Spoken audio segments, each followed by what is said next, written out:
Friends, कैसे हैं आप सब। Welcome to my channel home and lifestyle with Pragati. सुबह के 4 बजे हैं और हम हो गए रेडी अपनी गोवा की फ़्लाइट के लिए। ऊपर वाले का शुक्रिया अदा किया और यहाँ बन गई है हमारी चाय, कड़क अदरक और तुलसी वाली, क्योंकि गोवा में पता नहीं कब चाय मिलेगी, पता नहीं, इसलिए सुबह सुबह ठंड भी थी तो हमने बिल्कुल स्ट्रॉन्ग चाय बनाई जिससे कि थोड़ी नींद भी भाग जाए। मॉर्निंग में उठे थे अपन सब।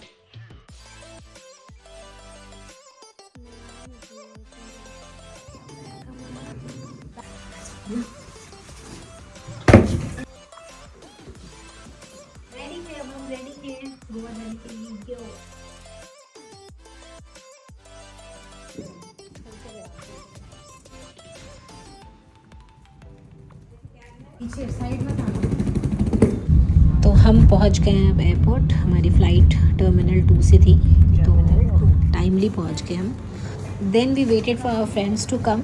हाँ, हमारे साथ हमारे बेस्ट बडीज़ जा रहे थे हमारे ट्रिप में हमारे साथ। He is Manu and the other one her better half is Gunjan. तो इनका ही वेट कर रहे थे तो ये आ गए यहाँ पे। हम इनसे डिस्कस कर रहे थे कि यार बहुत लेट हो गए, तो हम तो बहुत ही पहले टाइम से पहुँच गए थे।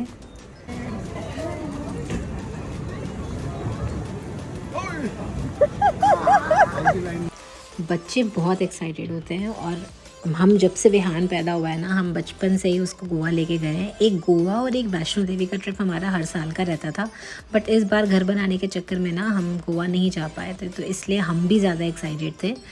अदरवाइज़ हम कई बार हर ईयर ही जाते हैं, बट एक अलग फीलिंग आती है। गोवा अपना दूसरा घर है। माता रानी का नाम लेके वी बोर्डेड द प्लेन। 2.5 घंटे में हम Delhi to Goa easily land कर गए नए वाले एयरपोर्ट पे, जो कि मोपा एयरपोर्ट है।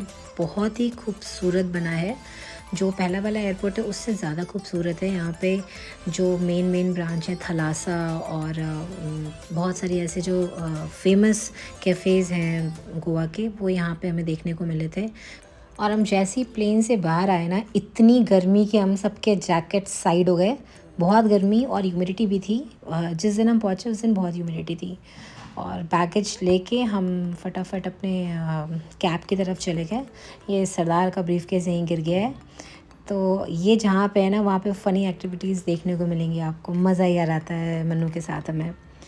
ये देखिए, आपको थलासा का आउटलेट दिखेगा। बोगनवेलिया से बिल्कुल ही सुंदर सजा दिया है। सामने बीकानेर वाला भी था। और यहाँ पे हमने ना अपनी खुद की कैब कर ली थी, जो कि हमारे पास 1 हफ़्ते रहती। तो हमने ये बलिनो कार ले ली थी। इससे ज़्यादा की हमें ज़रूरत थी नहीं। ये 1 हफ़्ते जब तक हम रहेंगे हमारे साथ थी और सही दे देते हैं। Then we reach to our Airbnb which is in Siolim और इसका नाम है रिवेरिया सबलाइन। तो ये हमारे घूमने जो भी हमने एक्सप्लोर करना था ना, उससे ऐसे लोकेशन पर हमने लिया था कि हमारे लिए सब कुछ बहुत पास में रहे, नियर बाय रहे। तो हमने ये फ़र्स्ट टाइम ये वाला B&B ऑप्ट किया था। तो अभी तक तो अच्छा ही लग रहा है। अब आगे देखते हैं कैसा है। यहाँ पे एक प्रॉब्लम थी कि आपको कोई भी हेल्प नहीं मिलेगी, आपको अपना लगेज खुद ही उठा के लेके जाना है। इससे पहले हम जब भी जिस भी B&B में आए वहाँ पे ये सारी फैसिलिटीज़ थी, तो इसमें कोई दिक्कत नहीं थी। और इनका ये डिजिटल लॉक था तो इसको ओपन होने में काफ़ी टाइम लगा था हमें, तो हमने दोबारा कोड मंगाया था। टाडा, अब खुल गया हमारा लॉक बहुत मुश्किल से। और ये है अपार्टमेंट का लुक।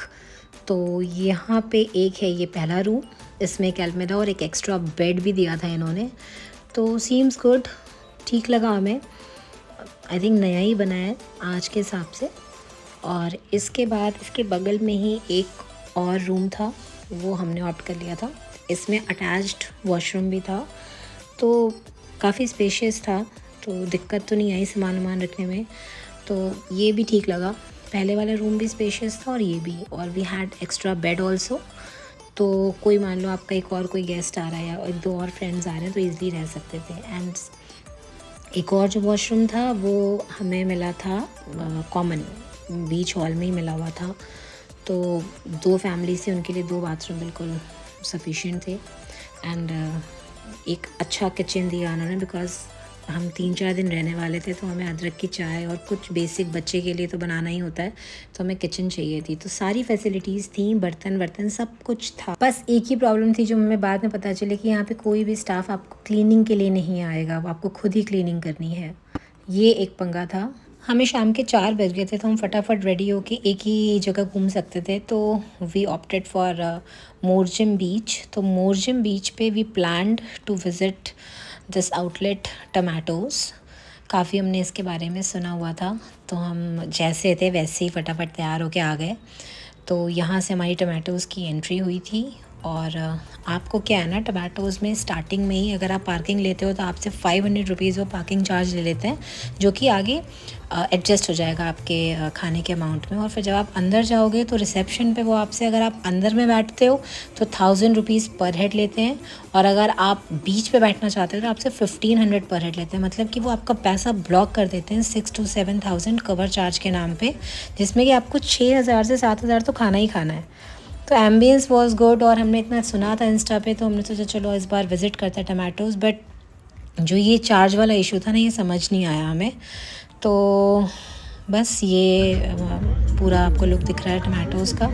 यहाँ पे हमने अब वो 6-7 हज़ार रुपये तो हमें खाना ही खाना था, तो हम यहाँ बैठे खाए पिए, और हमने कुछ ना कुछ मंगाया। एक मशरूम का आइटम मंगाया था, फ्रेंच फ्राइज़ मंगाया था, और चिली पनीर फ्राइड राइस मंगाया था। लेकिन क्वांटिटी इतनी कम कि 2 आदमी भी नहीं खा सकते उस खाने को, और पैसा इतना ज़्यादा लिया इन्होंने, और इसलिए मेरा एक्सपीरियंस तो वाज नॉट गुड। मुझे समझ नहीं आया कि आप इससे अच्छी जगह आप और बैठ सकते थे, बिकॉज़ एक तो आप पैसा इतना चार्ज कर रहे हो, आप क्वांटिटी में क्या रख रहे हो। मैं आपको मशरूम की प्लेट दिखाऊंगी, ये अराउंड 600 to 700 थी, और देखिए सिर्फ इतना आया था। क्या मतलब है खाने पीने का। तो फर्स्ट डे हमारा थोड़ा ऑफ गया ये देख के। मैंने बोला यार ये गोवा तो लग ही नहीं रहा है मुझे जो गोवा था हर बार हम आते थे। Then we had this performance, बहुत ही उम्दा परफॉर्मेंस किया था इन्होंने, ये हमने इन्जॉय किया थोड़ा सा। And then we rush to our flat. तो आज के ब्लॉग में इतना ही, फिर मिलते हैं दूसरे ब्लॉग में आप सभी के साथ। तब तक के लिए बाय बाय, टेक केयर, जय माता दी।